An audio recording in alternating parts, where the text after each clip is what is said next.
Praise the lord.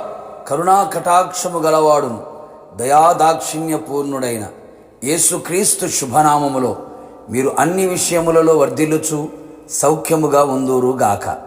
ఈ దినపు యేసయ్య జీవపు మాట 73వ కీర్తన 23వ చరణం. నేను ఎల్లప్పుడూ నీ యొద్ద ఉన్నాను. యేసయ్య నామములో ప్రతి స్థలములలో ప్రార్థన చేయుచు, యేసయ్యందు విశ్వాసముంచి, యేసయ్య అడుగు జాడలలో నడుచుచు, యేసయ్య వలె మారాలని ఆశతో ఆకాంక్షతో ఎదురు చూచుచున్న నా దేవుని ప్రియులారా, మన దైనందిన ఆత్మీయ ఆధ్యాత్మిక జీవితంలో ఆయన సన్నిధిలో ధైర్యముగా చెప్పుకోనదగిన సాక్ష్యము గలవారమై ఉండవలెను, చెప్పేవారమై ఉండవలెను. భక్తుడు తన వ్యక్తిగత అనుభవం సెలవిచ్చెను. నేను ఎల్లప్పుడూ నీ యొద్దనే ఉన్నాను అని యేసయ్యతోనే చెప్పాను. ఎంత ధైర్యము కదా. అవును ప్రియులారా, మనము కూడా చెప్పగలిగే స్థాయికి రావలేను కదా. ఎల్లప్పుడూ అనగా వ్యాధి బాధల యందు, సుఖదుఖముల యందు, శ్రమలు, శోధనలు, ప్రతికూల కార్యములు, సంతోషము, ఆవేదన, ఇలా ప్రతికూల పరిస్థితుల్లో కూడా ఆయన పాదముల యొద్ద ఉండి ఆ స్థాయికి ఎదగవలెను. మన పరిస్థితి అయితే అన్ని అనుకూలమైతే ఆయన యొద్ద ఉండేవారు కొందరు, ప్రతికూలమైతే దూరమయ్యేవారు మరికొందరు, అన్ని బాగుంటే దూరముగా ఉండేవారు ఇంకా కొందరు, కష్టాలు, బాధలు, ఇరుకు ఇబ్బందులు వచ్చినప్పుడు ఆయన యొద్దకు వచ్చేవారు మరికొందరు. ఇలాంటి స్థితులలో ఆత్మీయులు, క్రైస్తవులు ఉన్నారు కదా. మనము అట్టి వారముగా ఉండరాదు సుమి. అన్ని వేళలా, అన్ని పరిస్థితులలో ఆయన యొద్దనే, ఆయన పాదపీఠమై ఉండవలెను. మనము ఆయన యొద్ద ఉండాలి అనుకొనిన, మనలను ఆయన యొద్దకు చేర్చుకోవాలి అనుకొనిన, మనము ఆయనకు ఇష్టులై ఉండవలెను. మనుషులకు ఇష్టులు కాక, లోకమునకు ఇష్టులు కాక, నా ఇష్టము అనే వారము కాక, ఆయనకిష్టమైన దానిని గ్రహించి చేయుచు, ఆయనకిష్టానుసారమైన జీవితము చేయుదుముగాక. ఆయనకిష్టమైన వారిని ఆయన పిలువగా వారు ఆయన యొద్దకు వచ్చిరి అని వ్రాయబడి ఉన్నది కదా. నమ్మకమైన వారిగా ఉన్నప్పుడు ఆయన యొద్ద నివసించదము.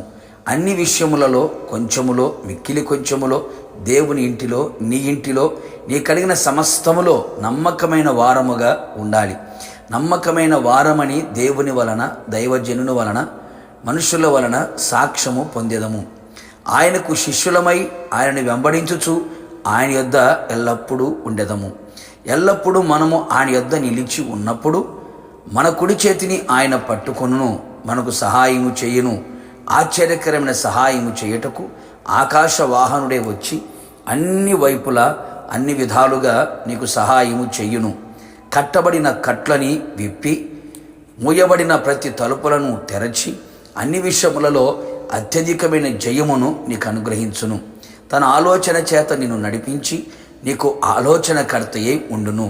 అంతేగాక ఆయన ఆర్భాటముతో, ప్రధానతతో, శబ్దముతో, దేవుని బోరతో వచ్చినప్పుడు, నిన్ను పిలిచినప్పుడు ఆయన తన మహిమలో నిన్ను చేర్చుకొనును. ఆయనతో యుగయుగములు నిలిచి ఉండెదవు. ప్రార్థన.